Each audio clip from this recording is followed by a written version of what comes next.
He's not telling us not to use our brains. God gave us minds for a reason. He's not saying we shouldn't use it. He's not saying that we shouldn't seek wisdom or seek counsel or make any thoughtful decisions. What he's warning us against is making our own understanding the ultimate authority. There's a difference there. So I just want to go into that a little bit. He's not saying trust in me and don't think. Because we see this in everyday life where, because the Bible says trust in the Lord with all your heart, like, I'm now no longer going to look for a job and I'm just going to wait, for God to pay my bills. Or trust in the Lord with all your heart. Now I'm sick. I'm not going to go to the doctors because I'm expecting a miracle from God. Not knowing that that miracle can actually come from the same doctors that he's gifted the gifts and the knowledge and the intelligence to be able to treat you. Now, I'm not saying it's like that for everyone. These are just some examples, because the truth is that our perspective is limited. We only see part of the story. We see today, but remember that God sees the beginning, the middle, and the end. We see only the situations in front of us, but God sees everything that's happening behind the scenes. He sees what's in front, what's now, and what's going to happen, or what's already happened. And if we're honest, there have probably been things in our lives that didn't make sense in the moment, but years later, we look back and we realize that God was doing something that we couldn't see. I know that's true for me.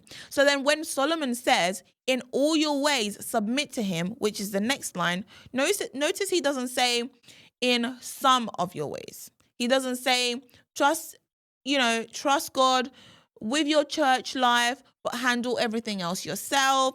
He's talking about every area of your lives. That means your relationships, your careers, your finances, your families, every single one of your decisions, your plans, your dreams. Are you going on holiday in the summer? Trust God for that. Trust God in that. Lean not on your own understanding for that. The littlest of things, because every part of life needs to be surrendered to God. And then we come to the promise, which says he will make your path straight. Now, this is one of the places where people sometimes misunderstand the verse. A straight path doesn't mean an easy path. It doesn't mean a path without challenges, and it doesn't mean life suddenly becomes simple and painless and there's someone in front of you walking around and you just follow behind, and that illustration in your brain, get rid of it. It's not that.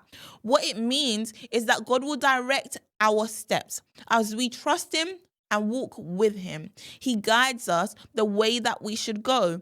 The promise isn't that we'll always understand the journey. The promise is that we can trust the one who's leading us through the journey. And honestly, I think that's one of the biggest lessons in Christians' life, because remember, Christianity doesn't mean that you're not in the world anymore. The Bible does say we're in the world, but not of the world. So following Jesus isn't about having all the answers. It's about learning to trust the one that does, trusting God, trusting Jesus, believing in him because he knows it all.